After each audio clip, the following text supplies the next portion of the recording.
Bonjour. Merci beaucoup pour cette invitation. Donc moi, je suis généticienne à l'Institut Curie. Et effectivement, il y a eu pas mal de nouveautés en oncogénétique. Donc l'idée, c'était de faire un peu le point. Ce n'est pas spécialement les travaux de l'Institut Curie, ce sont en fait les nouvelles recommandations au niveau national pour les analyses génétiques. L'idée, c'est que vous en ressortiez de ce topo avec des idées un peu claires, éventuellement. Donc il ne faut pas hésiter. Si vous avez des questions, je vais vous faire un peu participer à la fin pour voir si vous avez un peu compris. Mais il y a probablement des choses que vous connaissez déjà et puis d'autres qui vont être peut-être un peu nouvelles. Super. Alors le principe de l'oncogénétique, en fait, ce sont des consultations qui vont essayer de répondre à des gens qui ont soit une histoire personnelle assez inhabituelle ou familiale de cancer. Et l'objectif, c'est d'utiliser les connaissances que l'on a de l'épidémiologie et puis de la génétique pour essayer d'estimer leur risque de cancer. Est-ce que c'est un risque élevé, très élevé, ou est-ce que finalement il rejoint celui de la population en général? Et donc pour ça, on va être amené à prescrire des analyses génétiques à partir d'une prise de sang la plupart du temps, et puis à adapter ensuite les résultats, la prise en charge des gens à ces résultats, et même qu'il y ait une mutation identifiée ou non, en fait. Et d'ailleurs, parfois, on ne fait pas de test et on donne aussi des recommandations de prise en charge. L'oncogénétique, c'est vraiment une activité qui est en constante augmentation, qui est maintenant qui est organisée au niveau national avec des consultations dans toutes les grandes villes, donc un accès qui est quand même normalement assez aisé pour les gens partout en France ou en Outre-mer. Il y a énormément de personnes porteuses de mutations qui ont été identifiées maintenant c'est depuis 2003 en fait, l'organisation et le financement par l'INCa. Et donc, pour vous donner une idée, en 2013, il y avait plus de 17 000 personnes porteuses d'une mutation BRCA1 ou 2, dont on va un peu parler là. Donc, c'est pas anecdotique, c'est pas une maladie rare, c'est assez fréquent en fait. Alors, l'intérêt, c'est qu'il y a un enjeu pour la personne elle-même, bien sûr, parce qu'on va adapter sa surveillance. Il y a généralement un risque de second cancer quand la personne a une première atteinte. On va discuter du coup de la surveillance, une surveillance plus intensive, éventuellement de chirurgie prophylactique sur le sein, les ovaires, voilà. Ça, il y a des choses que vous savez probablement déjà. Il y a maintenant aussi des enjeux parfois thérapeutiques parce qu'il y a des médicaments maintenant, par exemple pour les ovaires, les inhibiteurs de PARP pour les cancers de l'ovaire en récidive. Donc ça peut être aussi dans ce cadre-là qu'on fait l'analyse. Et puis il y a un enjeu familial, évidemment. On est dans une forme génétique, donc il y a un risque de transmission pour les autres membres de la famille. Et d'identifier une première personne atteinte, et ça va permettre ensuite, si on a trouvé la mutation, de tester les autres membres de la famille s'ils le souhaitent, et puis de rassurer ceux qui ne sont pas porteurs de l'anomalie génétique, et à l'inverse, de surveiller de façon adaptée ceux qui sont porteurs et qui ont donc un risque élevé. Donc là, je vous ai mis un exemple. Je vais vous montrer pas mal d'arbres généalogiques, donc juste pour que vous y retrouviez un peu. Les carrés, ce sont les hommes, les ronds, ce sont les femmes. Quand ils sont coloriés, c'est qu'ils sont atteints de cancer. Et là, par exemple, cette femme qu'on appelle le K-index, c'est la première personne que l'on teste dans une famille. Si on trouve une anomalie génétique chez elle, par exemple sur le gène BRCA1, c'est une femme qui avait un cancer de l'ovaire à 67 ans, avec une histoire familiale de cancer du sein, et bien cette information, ensuite, on va lui rendre, et elle aura le devoir et même l'obligation légale d'informer les membres de sa famille pour que ceux qui souhaitent faire un test puissent. Et par exemple, ça peut aller loin dans la famille, là, puisque vous voyez, on est assez loin, et ces jeunes femmes, et du coup, elles peuvent faire le test, et si la première est porteuse, on va lui proposer une surveillance plus adaptée qu'elle n'aurait pas sinon à son âge. Et puis, par exemple, il y a aussi des femmes, c'est 50% de risque à chaque génération, donc il y a aussi des femmes qui ne sont pas porteuses. Je vais vous montrer d'autres exemples. Alors, ça, c'est une grande famille. Pour vous montrer un peu l'idée, la personne avec la flèche, je ne sais pas si je peux...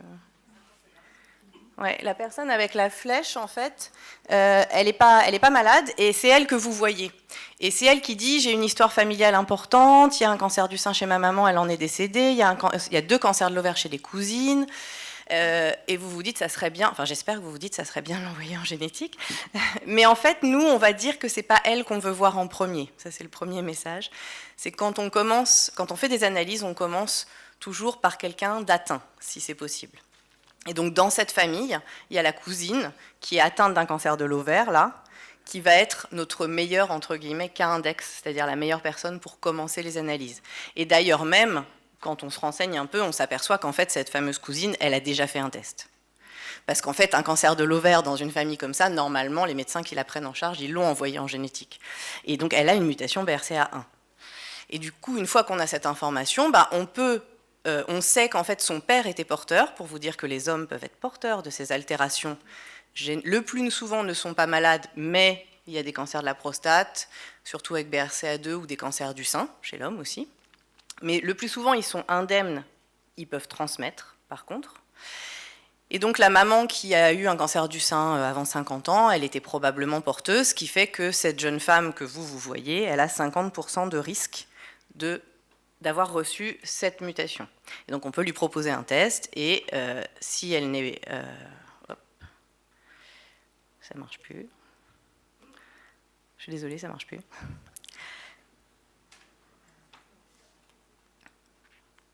Et donc si elle n'est pas porteuse, du coup on peut la rassurer parce qu'elle n'a pas le risque augmenté qui est lié à la mutation. Et alors si on fait d'autres tests dans la famille, vous voyez qu'il y a une femme qui a eu un cancer du sein ici, mais beaucoup plus âgée. Elle est à 81 ans, et en fait on fait le test quand même pour voir, et elle n'est pas porteuse.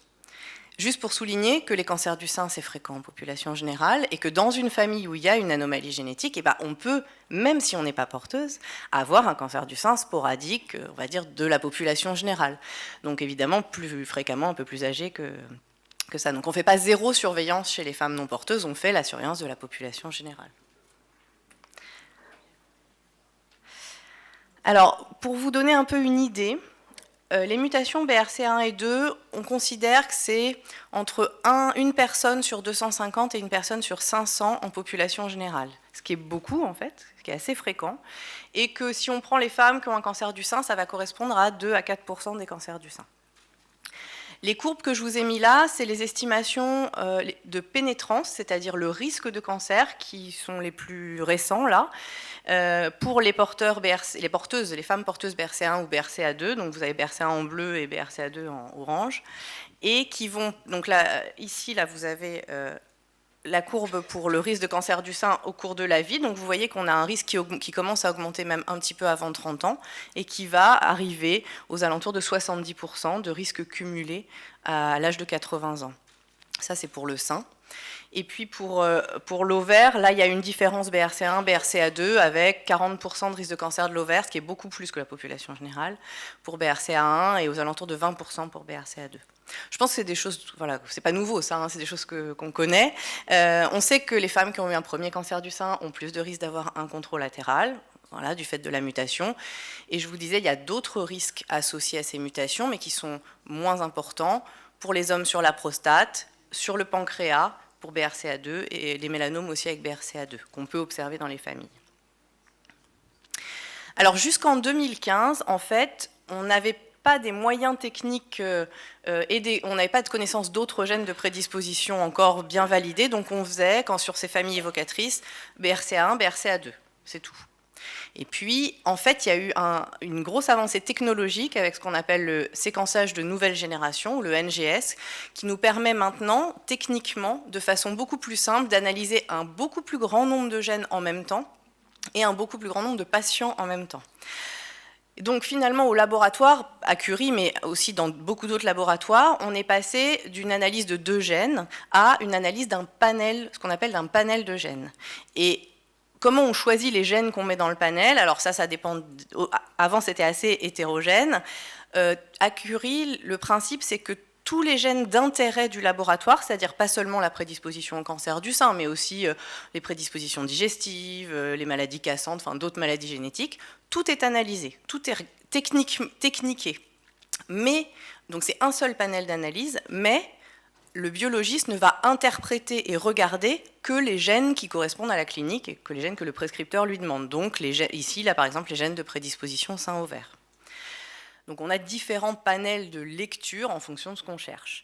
Et pour harmoniser un petit peu les choses, il y a eu un travail par le groupe Génétique et Cancer, qui est le groupe national d'oncogénéticiens, sur les gènes de prédisposition au cancer du sein, qui a donné lieu l'année dernière à un communiqué de presse et puis à un article qui vient d'être publié là dans le bulletin du cancer, qui est en français, donc vous pouvez tout à fait aller regarder. Et il y a aussi un lien internet sur le site d'Unicancer pour aller gène par gène, regarder un peu les argumentaires. Et donc ce groupe a retenu qu'aujourd'hui, avec les connaissances qu'on a, il y a 13 gènes qui sont qu'il est recommandé d'analyser devant un contexte familial de cancer du sein et de l'ovaire. Donc là, vous avez la liste, mais je vais y revenir. Et au contraire, il y a d'autres gènes qui sont, entre guillemets, prometteurs, mais pour lesquels il n'y a pas de données assez solides pour les utiliser en pratique diagnostique et de routine. Ça reste de la recherche. Donc ce sont ces gènes-là que je vais vous détailler un petit peu, qui sont les nouveaux gènes, entre guillemets. Alors, ils ne sont pas tous très nouveaux. Et en particulier, ceux dont je vais parler en premier, ce sont finalement ceux qu'on connaissait depuis longtemps, mais qu'on analysait avant seulement dans des situations cliniques très pointues et très particulières, mais que maintenant on a la capacité de regarder de façon beaucoup plus large. Donc c'est ce qu'on appelle les formes syndromiques, c'est-à-dire qu'il y a un risque de cancer du sein, mais pas que, il y a d'autres choses autour. Et donc la première, vous en avez certainement entendu parler, c'est le syndrome de Lynch ou le syndrome HNPCC, qui est la plus fréquente des prédispositions au cancer digestif, qui se voit d'habitude dans des familles avec des cancers du côlon et de l'endomètre. Donc là, je vous ai mis une famille un peu typique, elles ne sont pas toutes aussi typiques. Les gènes, je vous ai listé les 4, mais on les regroupe sous le terme de gènes MMR, parce qu'ils interviennent dans un système qui s'appelle le système de réparation des mésapariments. Ça donne du côlon et de l'endomètre, ça c'est sûr, mais on le sait depuis longtemps, ça donne d'autres localisations, dont des cancers de l'ovaire. Et donc on rejoint notre spectre un peu sein-ovaire par le biais des ovaires. Les caractéristiques de ces tumeurs, c'est qu'elles sont instables. Donc sur les cancers de l'ovaire, c'est des analyses tumorales qu'on peut faire pour chercher une signature typique de ce syndrome-là. Et par exemple, cette dame-là, qui avait un cancer de l'ovaire à 56 ans, sans histoire de cancer du sein dans la famille, mais avec des cancers du côlon chez ses 2 parents, quand même, mais avec un plutôt jeune chez son père, et bien cette dame, elle a eu une analyse BRCA qui était négative, mais en fait, elle avait une tumeur ovarienne qui était instable, qui perdait MSH2 en immunohistochimie, et cette dame, elle a un syndrome de Lynch. Elle a une mutation d'MSH2 qui a été trouvée par une analyse large en panel. On a fait BRCA et les autres gènes, dont les gènes MMR, et là, il y avait une anomalie qui colle tout à fait avec la présentation familiale. Une histoire un peu plus atypique, mais qui peut du coup, maintenant, avec l'aide des panels, qui peut nous aider. Par exemple, cette famille, il y a une dame qui a un cancer du sein à 37 ans, et puis sa maman en a eu un à 42. Vous l'auriez envoyé en génétique ? Oui, c'est bien. Mais pour BRCA, quoi. Enfin, pour une recherche de prédisposition, on va dire sein-ovaire. Et en fait, cette dame-là, elle n'est pas allée en génétique parce qu'à l'époque de son cancer du sein à 37 ans, c'était avant la découverte des gènes BRCA. Nous, on la voit, elle a 77 ans. Et elle fait un cancer du côlon. Et en fait, elle vient en génétique parce qu'elle a quand même une histoire familiale et personnelle de cancer. Et donc, en faisant l'analyse, en fait, on s'aperçoit qu'elle a un syndrome de Lynch, cette dame. Elle a une mutation du gène MSH6 et on pense qu'il y a un petit excès de cancer du sein. Donc on peut se retrouver comme ça avec des formes un peu entre deux. Et ça peut être assez piégeux. Donc maintenant qu'on a la capacité de regarder tous les gènes ensemble, ça permet de ne pas passer à côté. Voilà. Donc ça, c'est assez fréquent. Et les autres dont je vais vous parler sont beaucoup plus rares. Alors, CDH1, pour que vous en ayez entendu parler, mais c'est quand même très rare, ça s'appelle c'est un syndrome de cancer gastrique diffus héréditaire. Donc vous allez dire rien à voir avec le sein, sauf qu'en fait, ça donne aussi des cancers du sein lobulaires. Donc c'est par ce biais-là qu'on arrive aux prédispositions au cancer du sein. Et donc les familles typiques sont des familles comme celle-ci, avec des cancers gastriques diffus, qu'on appelait aussi des linites avant, jeunes, qui se transmettent de façon dominante dans la famille. Mais vous voyez, il y a une dame qui a eu un sein lobulaire et elle était porteuse de la mutation CDH1. Donc il y a des critères, les diapos vous les aurez, hein, donc bon, voilà, il y a des critères pour retrouver ces familles. Dans ces critères, c'est essentiellement des critères digestifs, mais ont été rajoutés la notion de cancer lobulaire, infiltrant, bilatéral du sein, ou chez 2 apparentés, s'il y en a un qui arrive avant 50 ans. Voilà, donc ça c'est un critère purement gynécologique, enfin purement basé sur le cancer du sein, où la présence d'un cancer gastrique n'intervient pas. Alors c'est assez la prise en charge dans ces familles, elle est compliquée parce qu'il y a la prise en charge mammaire qu'on sait surveiller. On fait comme pour les femmes BRCA, des IRM, on peut discuter de mastectomie prophylactique. Mais sur le plan digestif, le seul recours qu'on a, c'est la gastrectomie prophylactique. Donc c'est assez lourd quand même à proposer. Surtout dans des familles comme celle-là, pour vous donner un exemple. Cette famille, en fait, c'est cette jeune fille qui est venue. Tout le monde était décédé dans sa famille. Sa maman avait eu un cancer lobulaire infiltrant à 37 ans, puis un contrôle latéral à 47, elle est décédée. Et la grand-mère avait eu un cancer du sein à 64 ans, dont on n'a pas l'histologie, mais on suppose que c'était un lobulaire. Et donc, bon, on a testé cette jeune femme et on a trouvé une mutation de CDH1 chez elle. Elle a choisi de faire une gastrectomie prophylactique et il y avait des foyers de carcinome in situ gastrique chez elle. Donc pour vous dire un peu l'intrication, en arrivant par une histoire de cancer du sein, voilà, qui pour nous en génétique est assez classique, enfin, on peut se voir même dans d'autres prédispositions. Donc ce gène-là, il fait partie du panel de gènes qui sont analysés de façon systématique. Le syndrome de Li-Fraumeni, je ne sais pas si ça vous parle. Oui. Donc, le syndrome de Li-Fraumeni, c'est pareil, c'est rare. C'est le gène TP53, il est dans le panel. Donc maintenant, toutes les femmes qui ont une analyse sein ouvert, elles ont une analyse de ce gène. Ça donne normalement le plus souvent, il y a des critères assez codifiés, des tumeurs jeunes et puis des sarcomes, tumeurs cérébrales. Il y a des cancers du sein souvent jeunes. Et donc, les critères historiques sont ceux-là, mais ont été modifiés pour rajouter la notion de cancer du sein très jeune, c'est-à-dire qu'une femme qui a un cancer du sein à 30 ans ou moins, on doit évoquer un syndrome de Li-Fraumeni. On peut même aller jusqu'à 35, en sachant que de toute façon, ces femmes-là, on va les tester pour BRCA. Hein. Donc, la seule notion importante, c'est qu'on peut se retrouver dans ce genre de situation. C'est-à-dire qu'une jeune femme qui avait un cancer du sein bilatéral à 24 ans, 0 antécédents familiaux, ce qui est tout à fait possible parce qu'avec ce gène-là, il y a beaucoup de néomutations, c'est-à-dire de mutations qui ne sont pas transmises par un parent, qui vont apparaître de façon spontanée chez une personne.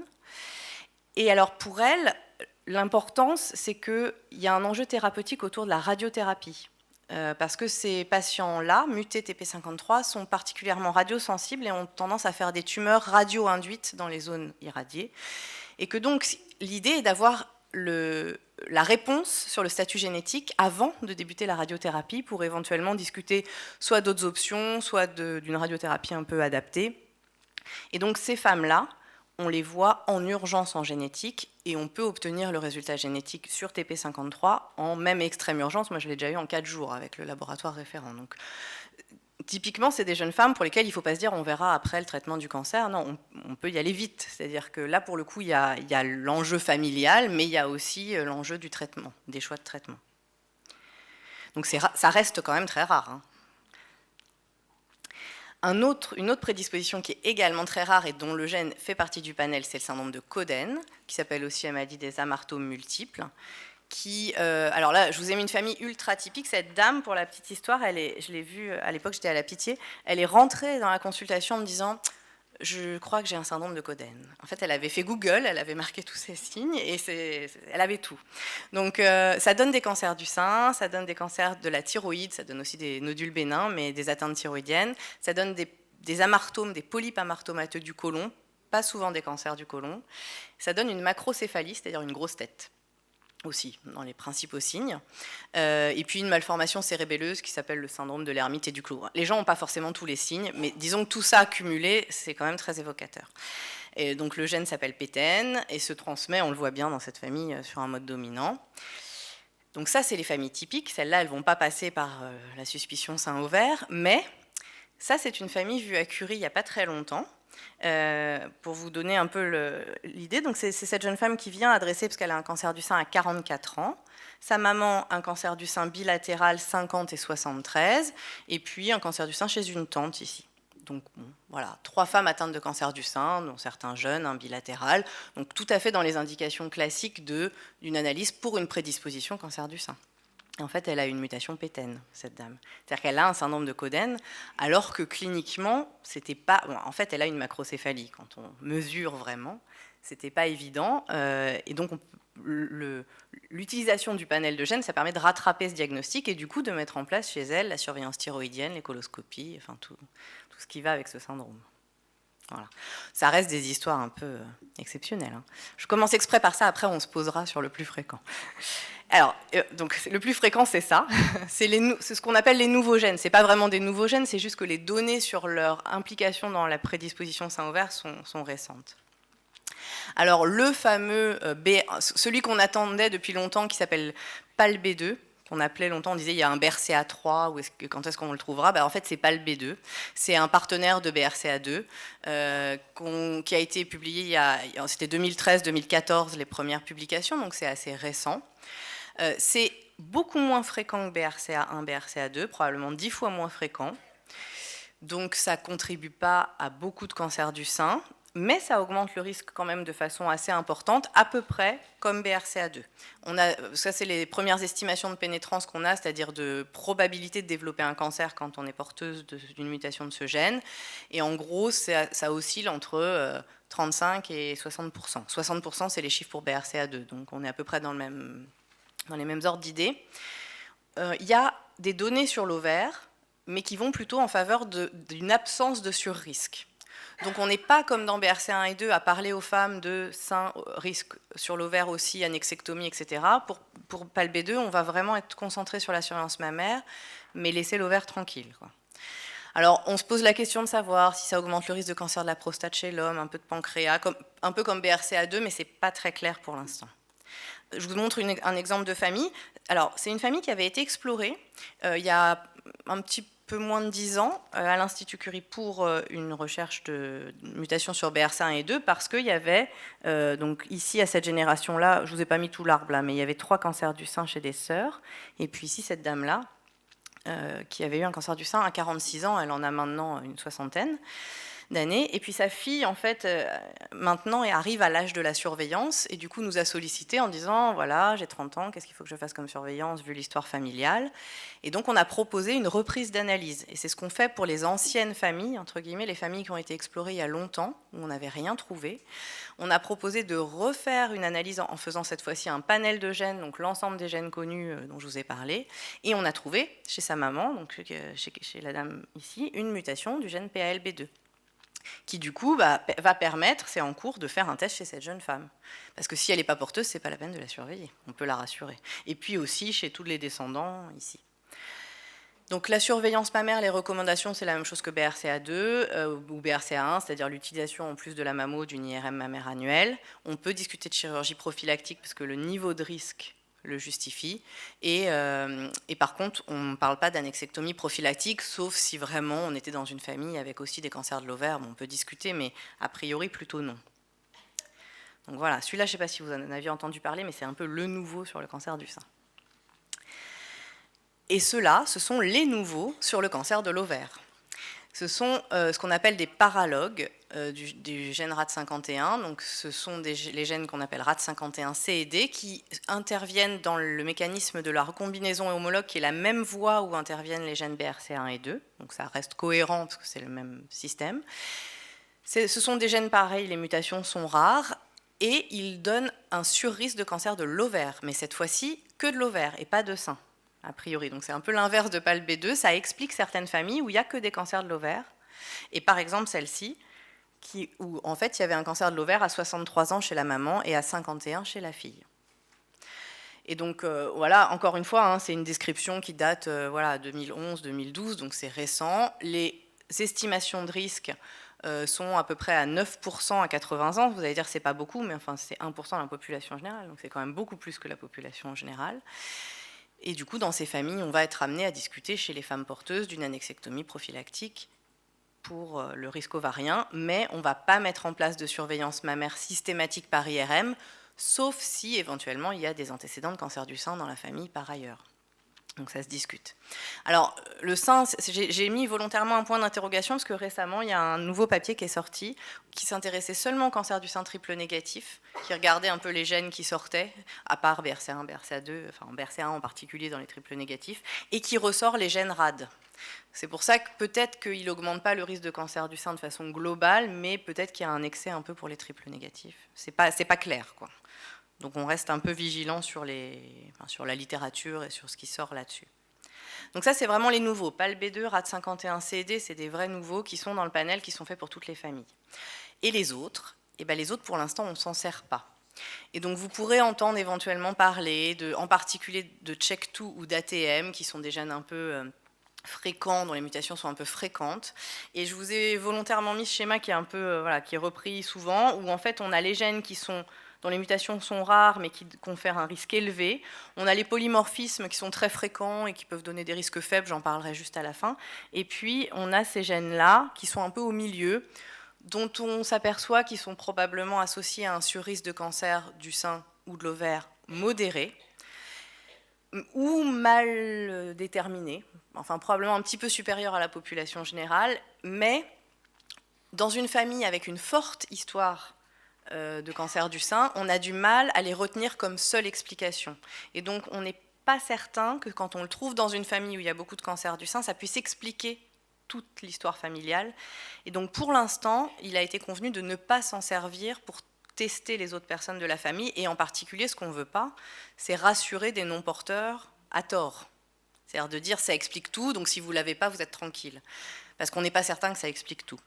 Donc pour l'instant, on dit on ne les utilise pas en diagnostic. Ça ne veut pas dire qu'on ne les analyse pas, parce qu'il y a un projet de recherche national qui s'appelle TUMOSPEC, où en fait, ils sont proposés à toutes les femmes qui ont une analyse sur les gènes de prédisposition sein-ovaire, mais dans un cadre de recherche, pour essayer d'avancer, pour avoir plus de données sur ces gènes-là. Je finis pour que ça soit clair pour vous, sur dans quelle situation il faut faire ces tests. Alors, en sachant que maintenant, on ne fait plus un test BRCA1, BRCA2, on fait un panel sein-ovaire. Globalement, dans tous les laboratoires, maintenant, tout le monde s'est un peu organisé pour qu'une femme, n'importe où qu'elle consulte, elle ait un panel sein-ovaire qui comprend ces fameux 13 gènes recommandés. Alors, ce sont des critères qui sont propres à la personne, qui ne dépendent pas du tout de la famille. Ce sont les critères qu'on utilise à l'Institut Curie, qui sont à peu près équivalents dans beaucoup de consultations, mais qui peuvent avoir des petites variations. Alors, généralement, toutes les femmes qui ont un cancer du sein, jusqu'à 35 ans inclus, elles peuvent aller en génétique. C'est-à-dire que rien que sur l'âge au diagnostic, quel que soit le type histologique. Ensuite, sur les médulaires qui sont beaucoup plus rares et qui sont plus évocateurs de prédisposition BRCA, pareil, c'est un type histologique qui doit emmener en consultation. Et puis une femme qui aurait un cancer du sein bilatéral avec une première atteinte avant 50 ans. Parce que c'est sûr que le cancer du sein bilatéral à 70, c'est moins évocateur. L'âge jeune est un facteur important. Je vous parlais tout à l'heure des seins triple négatifs. C'est une histologie évocatrice. Donc, s'il n'y a pas d'histoire familiale, juste un sein triple négatif isolé, on va voir les femmes jusqu'à 50 ans. C'est en cours de discussion d'augmenter ce palier-là, mais plus on augmente, plus la probabilité d'identifier une mutation est faible, quand même. Les cancers du sein chez l'homme, évidemment, parce que c'est rare et que du coup c'est évocateur d'une prédisposition. Ça, c'était pour le sein. Et puis, il y a les ovaires. Une femme qui a un cancer de l'ovaire, de haut grade, séreux de haut grade en particulier, quel que soit son âge, elle doit aller en génétique, parce qu'il y a un intérêt thérapeutique avec les inhibiteurs de PARP. Donc de toute façon, maintenant, on ne se pose plus tellement de questions sur l'âge.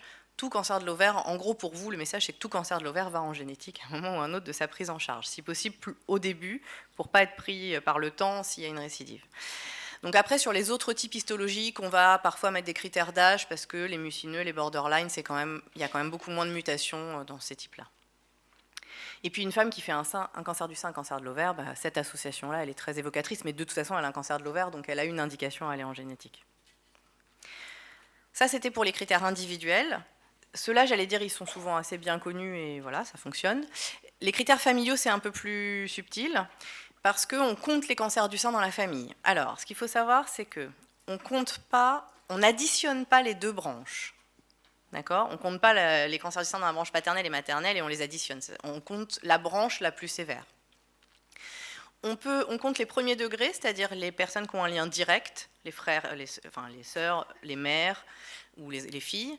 On peut aller jusqu'au deuxième degré si ça passe par des hommes, parce que comme les hommes ne sont généralement pas atteints, ils ne nous donnent pas d'informations. Donc du coup, du côté de la branche paternelle, on va compter les tantes, éventuellement les cousines si ça passe par des hommes. Donc les critères, s'il y a 3 cancers du sein dans la famille, dans la même branche, etc., on y va, sauf si c'est 3 cancers du sein très tardifs, enfin, après 60 ans. Parce que, encore une fois, l'âge est un facteur qui fait qu'on est plus ou moins évocateur. Dans les familles où il y a seulement 2 cas, il nous en faut un avant 40 ans, ou un avant 50 et un avant 70. C'est compliqué à retenir comme ça, de toute façon vous les aurez, mais je vais vous montrer des exemples après. S'il y a un cancer du sein triple négatif sur les 2, on s'en fiche des âges au diagnostic. Et s'il y a un ovaire dans la famille, c'est pareil, ça a beaucoup de valeur, donc les âges au diagnostic n'importent plus. Et vous allez voir sur les exemples que je vais vous montrer, évidemment, on adapte à la façon dont la famille est constituée. On a des petites familles parfois, on a des familles très masculines, l'informativité de la famille n'est pas forcément la même, en fonction de comment elle est constituée. Alors, je vais vous montre des ovaires. Je n'importe quoi, je vous montre des exemples. Donc, cette jeune femme, elle a 30 ans, vous la voyez en consultation, elle vous raconte une histoire avec... Ma mère a eu un cancer du sein à 60 ans et une tante paternelle à 75 ans. Est-ce que vous l'envoyez en génétique? Merci. On est d'accord, ça ne va pas servir à grand-chose. On n'additionne pas les 2 branches. Il y a 2 cancers du sein, un peu, voilà, à des âges pas forcément inhabituels. Alors, elle a 30 ans toujours, mais elle a une histoire familiale avec une tante paternelle à 48 ans, sa maman à 35 et sa grand-mère du même côté à 53. On est d'accord. Est-ce que c'est elle que vous envoyez en génétique? Ah, on est d'accord. Là, vous envoyez plutôt la maman, parce que c'est la maman qui est atteinte. D'accord. Et une fois qu'on aura fait le test chez la maman, si on trouve chez elle, bien sûr, on fera le test chez la plus jeune pour la surveiller. Alors, si la mère est décédée, on a plusieurs possibilités. Maintenant, on a beaucoup amélioré les analyses sur les tumeurs. Donc, ça nous arrive de récupérer la pièce tumorale pour faire des analyses dessus. Sinon, si on ne peut pas, on fait l'analyse chez la personne elle-même. Ça, voilà. On n'est pas opposé à le faire, c'est juste que si c'est normal, ça sera moins informatif. Donc, on commence toujours par quelqu'un d'atteint, si on peut. Dans cette famille-là, une dame qui a un cancer de l'ovaire à 61 ans et son père a eu un cancer du sein. Oui, on est d'accord. Parfait, il faut l'envoyer. On va trouver quelque chose, on espère. On ne trouve pas toujours. Alors là, c'est un petit peu, je suis désolée, c'est un peu petit, mais en fait, ce sont 2 sœurs, 49 et 51 ans, les atteintes de cancer du sein. Elles ont 3 sœurs qui vont bien.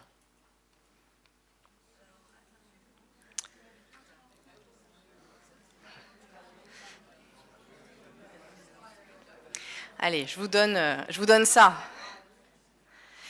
C'est-à-dire que ça, il faut aller chercher la branche paternelle, parce que là, vous voyez, alors là, on n'a que des hommes, donc on est très peu informatif à cette génération-là, mais ici, on a un cancer du sein jeune et un ovaire à 53 ans, qui passe par des hommes, donc ça, on en tient compte, bien sûr. Donc, parce que parfois, et ça, c'est une espèce de croyance un peu, voilà, les femmes disent « Ah non, mais dans la famille de ma mère, il n'y a rien ». Ça ne peut passer que par les mères. Mais non, il faut poser la question des 2 côtés. Les pères aussi peuvent transmettre. Alors, cette famille-là, on recevrait une demande, je ne suis pas sûre qu'on la verrait parce qu'elle n'est pas dans les critères. Sauf qu'en fait, on regarderait l'arbre, on se dit, c'est une toute petite famille. On n'a qu'un homme, les filles, elles sont jeunes, on n'a pas beaucoup d'informations. La même famille, mais avec cette dame-là qui a son cancer du sein à 52 ans, elle a 3 sœurs qui ont dépassé 60 ans et qui vont bien. Là, clairement, on ne la verrait pas et on ne la testerait pas parce que les 3 sœurs, en fait, indemnes, font baisser la probabilité de trouver une mutation. Il y a trop de femmes qui vont bien. Donc c'est pour ça que les critères, ils existent, mais il ne faut pas être ultra strict, il ne faut pas hésiter à demander, parce que voilà, il suffit que la famille soit pas très informative, ou que par exemple, elle ne connaisse pas du tout sa branche paternelle, ou parce que voilà, elle n'a pas d'informations. On peut élargir un peu, on n'est pas hyper strict, mais il faut bien se mettre des règles, quoi. Cette jeune femme, elle a 29 ans, un cancer du sein.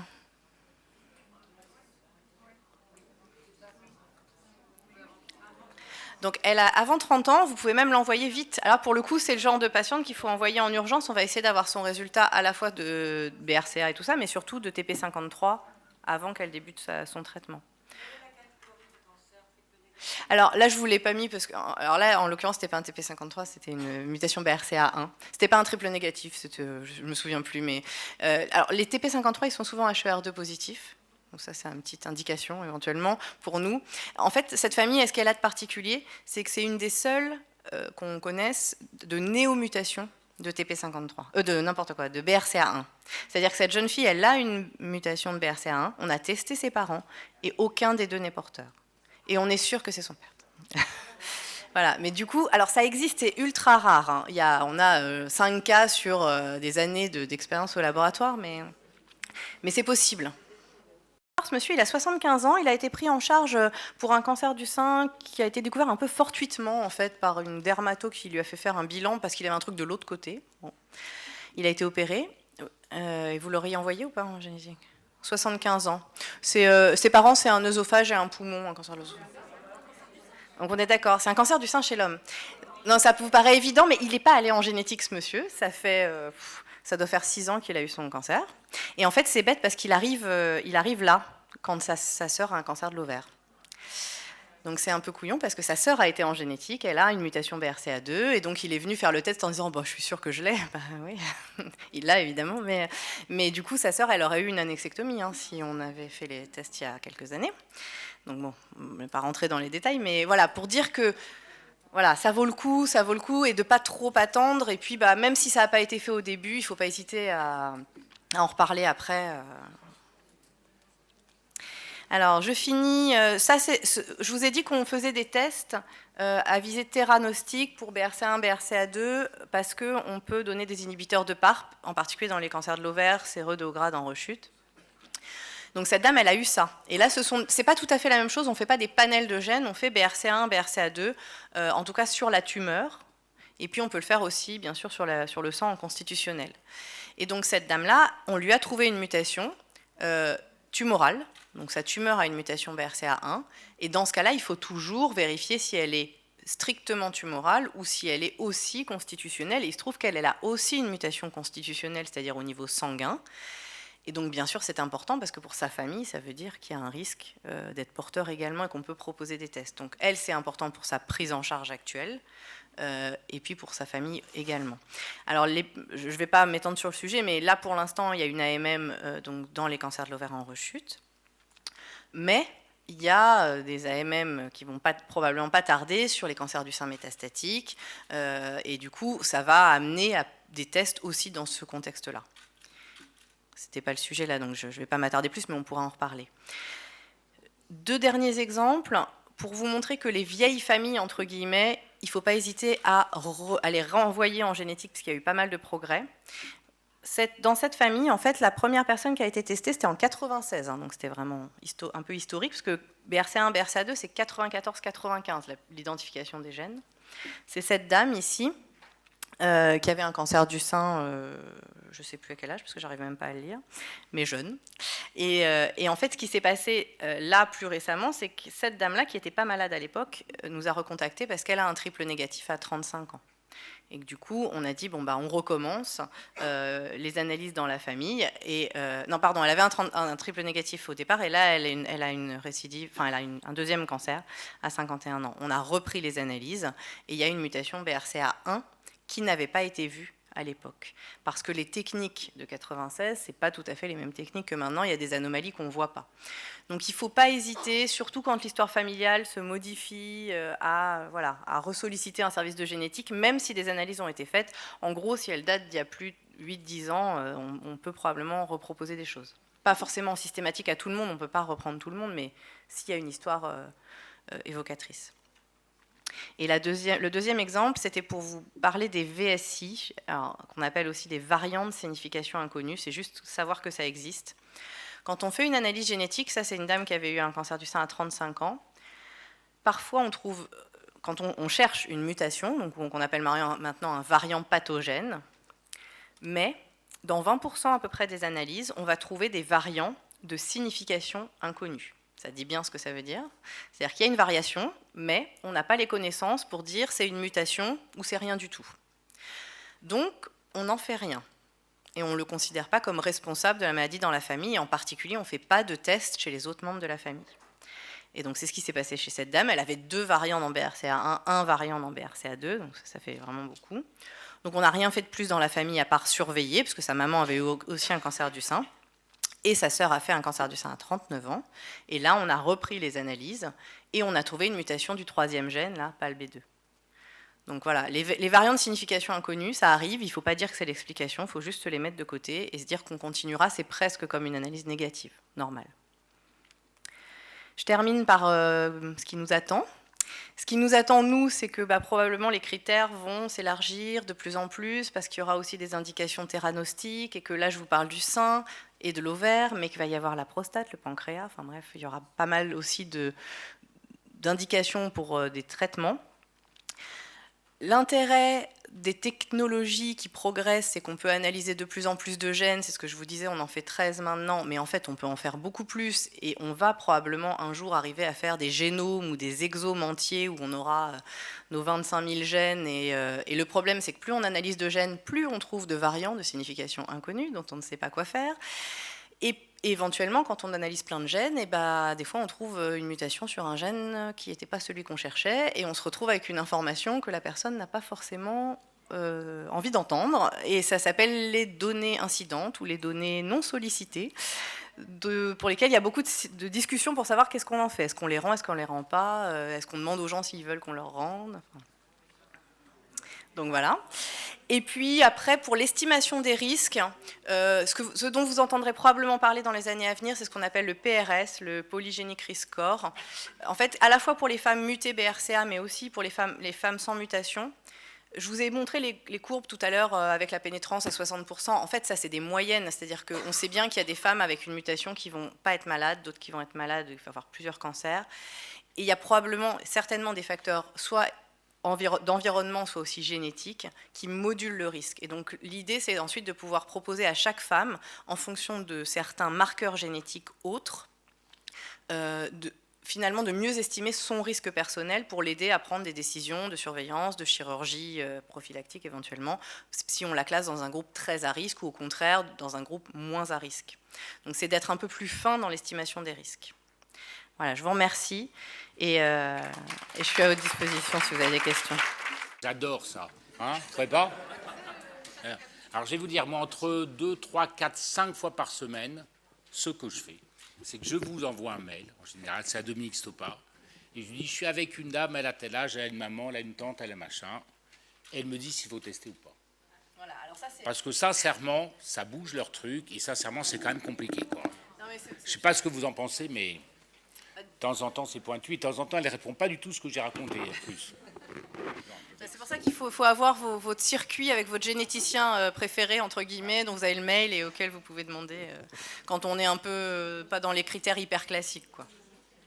On n'est souvent pas dans les critères parce qu'on hyper en est classiques. souvent, parce que la très jeune de 29 ans, évidemment, celle-là, vous allez l'envoyer. Combien ça coûte un test ? Alors, combien ça coûte en vrai ou combien on le facture ? Parce que c'est ça la question. En fait, ça dépend un peu, parce qu'il y a des tests commerciaux maintenant qui coûtent finalement, qui sont assez accessibles. Les panels, même des panels de plus de gènes qu'on peut acheter, c'est pas autorisé en France, mais qu'on peut prescrire et acheter sur Internet, qui coûtent aux alentours de $200. Mais à Curie, le test, si on le facture, il va coûter entre 1 500 et 2 000 euros, voilà, parce qu'on prend en compte le personnel, l'immobilier, enfin tout ce qui non, va parce avec. que la question, c'est, on va rester 107 ans comme ça, à se prendre la tête à chaque fois s'il faut tester ou pas tester, parce que c'est... Ouais. Nous, notre problème, c'est ça. C'est un peu comme les tests de prédictivité dont on parlait. La génétique, ça devient on teste pas, on teste pas. C'est sûr Une fois que c'est testé, c'est testé. On tend vers un test de plus en plus général. C'est-à-dire qu'on sent bien qu'un jour ou l'autre, on va tester toutes les femmes, quoi. C'est juste, je dirais pas il y a une question de coût, mais il y a aussi une question de dimensionnement et d'organisation des laboratoires.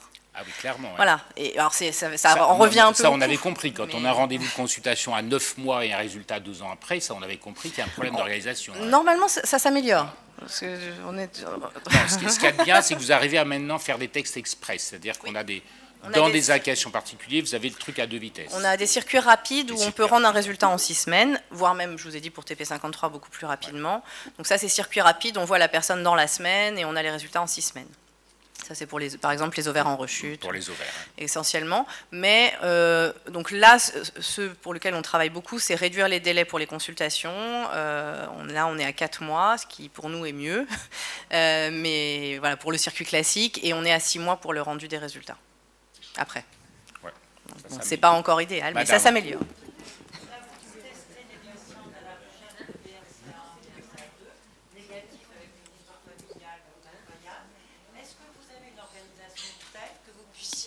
interpeller pour faire tout ce panel de tests? C'est un peu le problème, c'est que de faire du rétrospectif, ça fait des milliers et des milliers de tests à faire et le laboratoire n'est pas forcément dimensionné pour répondre à la demande là actuelle en prospectif et faire du rétrospectif. Donc on le fait au cas par cas si les histoires personnelles ou familiales se modifient et que les gens reviennent vers nous. Vous avez raison, moi j'en témoigne, elles me racontent toutes qu'à Curie, on leur a dit je garde votre sang et je ferai des études complémentaires en fonction de l'avancée de la science. C'est pas complètement vrai alors. Et vous les ressortez les tubes? Alors oui, on repart des tubes, on repart de l'ADN qui est conservé. Si, la plupart du temps, il permet de faire les analyses. Parfois, quand c'est vraiment très ancien, on demande un nouveau prélèvement. Mais la plupart du temps, on peut repartir de ce qui a été conservé. Comment vous pouvez apprécier la qualité du prélèvement que vous avez gardé? En fait, on fait une extraction d'ADN et on peut voir si l'ADN est de bonne qualité, enfin, elle va être suffisamment de bonne qualité pour prévoir l'analyse. Il y a des critères, voilà, une fois qu'on a l'ADN. Oui, moi j'ai en fait une question qui est un petit peu double. Au début, vous avez dit, peut-être j'ai mal compris, est-ce qu'une patiente qui a la mutation est obligée de prévenir sa famille? D'accord, légalement. Et du coup, la question inverse, c'est on a une femme qui a une famille de cancer, qui veut savoir si elle a la mutation, mais du coup, la famille ne veut pas faire le test. Enfin, les malades ne veulent pas faire le test. Effectivement, alors il y a deux choses. Effectivement, les lois de bioéthique, elles sont en train d'être révisées, mais la révision précédente, il y a eu un texte qui a été introduit qui s'appelle l'information à la parentèle, qui en fait dit que s'il y a une anomalie génétique avec des conséquences médicales en termes de prévention ou de soins, on est typiquement là-dedans dans les prédispositions au cancer, la personne est dans l'obligation de prévenir ses apparentés, en tout cas ceux avec qui elle a des contacts, quoi. Voilà. Donc ça, nous, on organise ça, on leur explique. Le plus souvent, ça se passe très bien, mais parfois, ça se passe moins bien. Il y a des systèmes pour nous permettre d'écrire aux apparentés sans que la personne informe. Bref, c'est un système qui, globalement, fonctionne. Alors l'autre question, c'est qu'effectivement, je vous disais, il faut faire les tests chez quelqu'un d'atteint. Donc chez les indemnes, on se retrouve avec des familles évocatrices et on dit on aimerait bien voir votre sœur ou votre mère ou votre tante, enfin je sais pas, et elles veulent pas. Bon, c'est un peu comme dans les familles où tout le monde est décédé et où on se dit qu'est-ce qu'on a comme autre solution? Dans ce cas-là, on va voir dans la famille la personne la plus proche des gens qui ont été atteints, parce que déjà plus on s'éloigne, à chaque fois on a 50% de moins de probabilité, donc on va se mettre éventuellement chez quelqu'un qui serait d'accord, mais qui serait plus proche des personnes atteintes. On va aussi beaucoup insister, mais ça c'est voilà, pour essayer de débloquer la situation, parfois ça marche. Parfois, quand il y a des gens vivants ne veulent pas, mais qu'on arrive à avoir accès aux tumeurs des gens décédés parce que les autres membres de la famille veulent bien, on peut se débrouiller. Et parfois, on teste des gens indemnes. C'est juste que le problème, c'est que si on ne trouve rien, on est coincé parce que peut-être qu'il y avait une mutation et que la personne n'en a pas hérité. Et ça serait, dans ce cas-là, très rassurant, mais en fait, on ne peut pas en être sûr. Donc, on va continuer à la surveiller. Je peux vous poser juste une question. Qu'en est-il du contrôle de qualité de ces tests commerciaux que beaucoup de patientes peuvent avoir en dehors de la France? On nous a dit qu'ils étaient probablement pas aussi fiables. Et j'aurais aimé avoir votre avis parce qu'en fait, du fait des délais, un certain nombre de patientes sont capables d'aller faire ces tests ailleurs.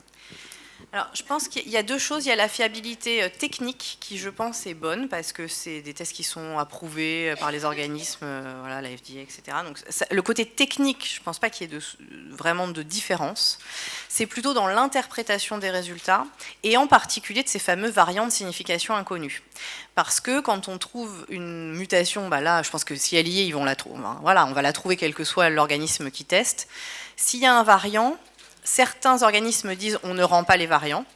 Certaines sociétés ne rendent pas les variants s'ils sont de signification inconnue, ou d'autres ne vont pas les interpréter de la même façon qu'on le ferait, par exemple, nous, dans nos laboratoires un peu académiques. Et il n'y a pas, personne n'a la vérité absolue, mais disons qu'il y a des fonctionnements un peu différents. Donc, c'est surtout là-dessus, je pense, sur la qualité de l'interprétation. Et puis, mais ça c'est autre chose, c'est l'accompagnement des gens autour, c'est-à-dire l'information qui est donnée aux gens. Et alors, pour vous donner un exemple, parce qu'on a une famille là, une dame qui voulait faire un test, enfin bref, et puis finalement on a dit non mais ça serait bien que votre nièce, sa nièce vit aux États-Unis. Elle a dit mais elle a fait son test aux États-Unis, il n'y avait rien. Elle a fait avec une société qui s'appelle 23andMe, et en fait c'est un test génétique qui regarde pas que BRCA, qui regarde plein d'autres gènes, bon, déjà, mais qui en fait sur BRCA ne regarde que 3 mutations. sur les milliers qu'il y a. Alors, c'est que certes, c'est écrit sur le résultat, c'est écrit attention, en petit, attention, il n'y a que 3 mutations, il peut y en avoir d'autres. Mais du coup, le message qui est passé dans la famille, c'est non, mais c'est bon, il n'y a rien. Mais vous, il est exhaustif le test? À nous, il est sur l'ensemble du gène. Enfin, dans le gène, il y a des zones introniques qu'on ne couvre pas, mais ça, personne, aucun laboratoire le fait, et des zones régulatrices qui ne sont pas couvertes, ou seulement dans des analyses dans un cadre de recherche. Mais... Donc c'est pas du tout la même qualité. Alors après, il y a d'autres laboratoires privés qui font certainement des tests de qualité et qui couvrent... Mais ça, il faut voir. En fait, ça, le problème, c'est qu'il faut un peu d'expertise pour lire et déchiffrer ce qu'ils ont réellement fait. Et quelqu'un, une patiente ne va pas forcément être capable de le faire. Voilà. On avait eu avec Jean-François une balade, c'était 2 sœurs sur un variant. La sœur testée aux États-Unis, on trouve le variant, la malade chez nous, on trouve le même variant, 2 interprétations différentes. Là, c'est vrai qu'on rentre vraiment dans des trucs vraiment très difficiles. C'est vrai pour ça que se border, c'est probablement rester dans des circuits très académiques qui sont peut-être plus longs, peut-être plus chers, mais qui... alors que c'est opaque, les systèmes rapides où pour 200 € on vous fait un test. Nous sommes tous ici incapables de lire la crédibilité de ces tests. C'est malheureux, mais c'est comme ça. Après, de toute façon, l'enjeu pour nous, les laboratoires académiques, c'est d'arriver à... Alors, on ne sera probablement pas à 2 semaines, mais disons à quand même raccourcir de façon très importante nos délais. Et c'est vraiment ça, pour nous. La qualité des tests, elle est là, mais l'enjeu, c'est vraiment sur la rapidité de rendu de résultats. J'ai juste une toute petite question. Qu'en est-il du risque de récidive homolatérale après traitement conservateur chez une patiente BRCA mutée? On nous dit qu'il n'y a pas plus de risque que si elle n'était pas mutée, après un traitement conservateur correct. Et pourtant, dans un certain nombre de cas, on propose à ces patientes tout de même une mastectomie. Oui, en particulier, parce que la radiothérapie qu'elle a eue réduirait le... Enfin, en fait, c'est vrai que dans les études à 10 ans, il n'y a pas plus de récidive sur le sein qui a été traité. Mais par contre, à plus long terme, et c'est dans l'étude de Kuchenbacker, là, celle que je vous ai montrée, ils voient est-ce que c'est des récidives ou est-ce que c'est des deuxièmes cancers après, à plus long terme, à 15 ans, 20 ans. Et c'est pour ça qu'on dit... Alors, ça change, les plasticiens, ils n'aiment pas trop reprendre un cancer du sein qui a été irradié, enfin un sein qui a été irradié pour faire une mastectomie complémentaire en prophylaxie. Mais maintenant... Quand on discute la prophylaxie contralatérale, s'il y a eu un traitement conservateur, on discute aussi le sein. On ne fait pas la moitié, quoi. Mais plus pour des raisons plastiques. Plastiques, mais aussi, c'est-à-dire que les femmes qui veulent faire la chirurgie prophylactique, la plupart du temps, c'est pour diminuer leur risque au maximum, mais aussi alléger leur surveillance. Et garder finalement un sein où on va être obligé de garder les IRM tous les ans, alors qu'on a fait la chirurgie qui est assez lourde quand même de l'autre côté, enfin, ça a moins de sens, quoi. Mais c'est un peu du cas par cas aussi. Cela dit, pour revenir sur les problèmes de délai, en dehors des conséquences thérapeutiques comme les ovaires, par exemple, dont on parlait, on n'est pas non plus dans l'urgence. Rarement. Il ne faut pas non plus radicaliser ce sujet. Il y a une urgence ressentie parfois, mais... Psychologique, oui, mais pas... Ça. Mais... Ça allait aussi sur le fait qu'une patiente qui a un cancer est jeune, si on lui fait la mastectomie d'emblée plutôt que le traitement conservateur, on évitera la radiothérapie, donc d'avoir ça secondairement. Alors ça, on les voit. Par exemple, les urgents qu'on voit à Curie, les femmes qu'on voit dans les 15 jours et pour qui on rend les résultats en 6 semaines, ce sont évidemment les cancers de l'ovaire en récidive, mais on voit beaucoup de patientes qui sont en chimio néoadjuvante pour avoir le résultat avant la chirurgie, pour pouvoir ensuite adapter les choix chirurgicaux. Non, le coma, on n'est pas dans ce cas-là. Le coma, c'est une femme qui a été traitée, qui est surtout anxieuse d'avoir le résultat. C'est là qu'il y a l'urgence, mais pas dans la décision médicale. Mais c'est vrai que celle-là, c'est des indications à aller voir vite. Les patients où il faut avoir le résultat avant et ça change tout pour la mais ça, chirurgie. Normalement, cette demande-là, on l'absorbe. Enfin, nous, On commande 3 semaines, c'est ça? Les résultats ou résultats. Ah non, nous, c'est compliqué de faire moins de 3 semaines. C'est 6 semaines. 6 semaines. Et la différence, c'est le manque de moyens humains ou le manque de moyens matériels par rapport aux autres pays européens? C'est plutôt... C'est plutôt, je dirais, un problème humain parce que là, technologiquement, on s'équipe avec des robots qui font des plus grosses séries, c'est très automatisé, mais il y a quand même de la validation. C'est l'interprétation. Bah oui, il y a de l'interprétation derrière, quoi. Donc c'est un peu des deux, mais la technique, ça se résout avec un peu d'équipement, quoi. Quand on doit faire un test de mutation, il faut que la fille, par exemple, si je vois la fille que la maman a eu un cancer et qu'elle a été testée, il faut l'envoyer dans le même centre que la maman ou ça peut être fait n'importe où? Non, ça peut être fait n'importe où. On se connaît bien, on travaille ensemble. Okay. Non, on fait au plus près du domicile des gens. au plus simple. Alors moi, ce que j'entends, parce que moi j'ai des familles quand même où je suis très troublée par le nombre de cancers et les mutations sont devenues négatives. Et parfois j'ai des femmes que je n'arrive pas à convaincre de faire la recherche de mutation, parce que immanquablement, elle me dit mais qu'est-ce que ça va changer? De toute façon, on les suit, écho, mammo, IRM manuel. Ouais. Et c'est parfois compliqué. Le curseur, on n'arrive pas à le mettre au bon endroit. En plus, la culpabilité de se dire qu'elles ont transmis ça à leur fille. Moi, j'ai des patientes en larmes. Je me dis, c'est exactement ça que je vous ai mis cette petite phrase-là, qui est une phrase de ma psychologue préférée. C'est une patiente qui lui a dit ça. C'est qu'on a l'impression que c'est rien, mais en fait, quand même, c'est beaucoup, quoi. C'est-à-dire qu'il y a tout le... Alors, ce qu'il faut se dire, il n'y a pas d'arguments massus qui vont régler les problèmes, mais c'est quand même, on va rassurer 50... Si on trouve une mutation, on va quand même rassurer 50% de la famille. Donc ça, c'est pas rien non plus. Bon, après, c'est parfois pas simple de ne pas être porteur dans une famille où tout le monde l'est, mais c'est une autre question. Oui. Et puis après, il y a quand même les ovaires, enfin avec BRCA1, BRCA2, la question du risque ovarien et le bénéfice de l'annexectomie, où on n'a pas de surveillance efficace, c'est un peu l'argument médical massu, c'est quoi. C'est l'argument que j'ai finalement. Trouvé, Par contre, vous êtes d'accord que dans une famille où on n'a pas retrouvé la mutation, mais où il y en a plein, on continue à les surveiller comme des femmes à haut risque. Ouais. Et on discute même d'annexectomie quand il y a beaucoup de cancers de l'ovaire, ou même un cancer de l'ovaire un peu jeune dans la famille. Pour les premiers degrés, on discute d'annexectomie, même s'il n'y a pas de mutation. Ouais, d'accord, merci.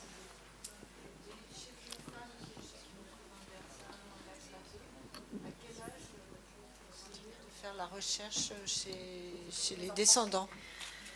Alors, légalement, à partir du moment où on connaît la mutation dans la famille, tous les gens majeurs peuvent faire le test. On ne fait pas de test chez les mineurs parce que... Alors, on peut faire des tests génétiques chez les mineurs quand il y a un bénéfice médical immédiat pour le mineur, ce qui n'est pas le cas avec BRCA, parce qu'on ne va pas commencer une surveillance avant 18 ans. Donc, en gros, si elles ont 18 ans, elles ont le droit de le faire. Nous, on n'est pas très très chaud pour voir les très jeunes femmes, parce que finalement, lui dire à une jeune femme de 18 ou 19 ans qu'elle est porteuse et lui dire « mais on va rien faire avant 25 ans ou 30 », parce que c'est 30 les recommandations, c'est quand même compliqué. Après, ça ne veut pas dire qu'on refuse le test, mais disons qu'on va mettre plus de délais, on va imposer un délai de réflexion, une consultation avec la psychologue, et si vraiment on sent que c'est important, qu'elle est très demandeuse, que c'est sa demande à elle et pas celle de la maman qui est complètement stressée derrière, on peut y aller. Mais la plupart du temps, on leur recommande de faire le test aux alentours de 25 ans, quoi, parce que c'est l'âge où on va commencer la surveillance si elles sont porteuses, clairement.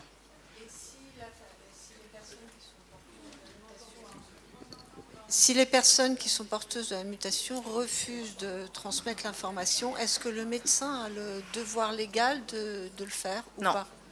Non. Si la personne ne veut pas transmettre, vous ne pouvez pas le faire à sa place. Moi, je n'ai pas le droit de le faire à sa place.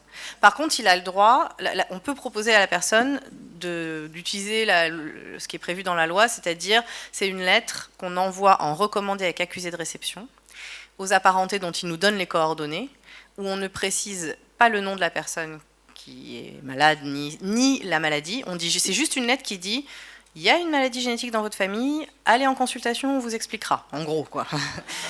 Donc, on essaye d'éviter, quoi. Mais ça arrive, hein. Moi, j'ai vu, il y a 15 jours, j'ai vu un monsieur qui arrivait avec une lettre de Caen avec ça. Donc si on peut éviter, c'est mieux, ça. Mais souvent, ça finit par se résoudre, hein. Enfin, après, ça dépend. Bon, il y a des familles où voilà, les gens se parlent vraiment plus, mais parfois, il y a des femmes qui disent qu'elles veulent protéger leurs enfants et qui disent il faut pas, c'est pas le bon moment. C'est pas qu'elles veulent pas, mais c'est jamais le bon moment. Mais ça finit un peu par se résoudre. Mais c'est trop bête de pas le dire. Enfin, après, moi, j'avoue, on y va par étapes. On les revoit, on réinsiste. On les voit au moment de leur surveillance. Il y a les gynécos qui les voient, donc du coup, on remet un petit coup de couche sur l'information. Et alors, quand on retrouve aucun de ces gènes mutés, le problème, c'est qu'il doit y en avoir d'autres dont on n'est pas au courant. Ouais. J'en ai pas parlé, mais il reste quand même 85% de familles sans mutation identifiée. Christelle, merci beaucoup. Lesquelles la salle ne s'arrêterait pas. Donc, merci beaucoup. Bravo.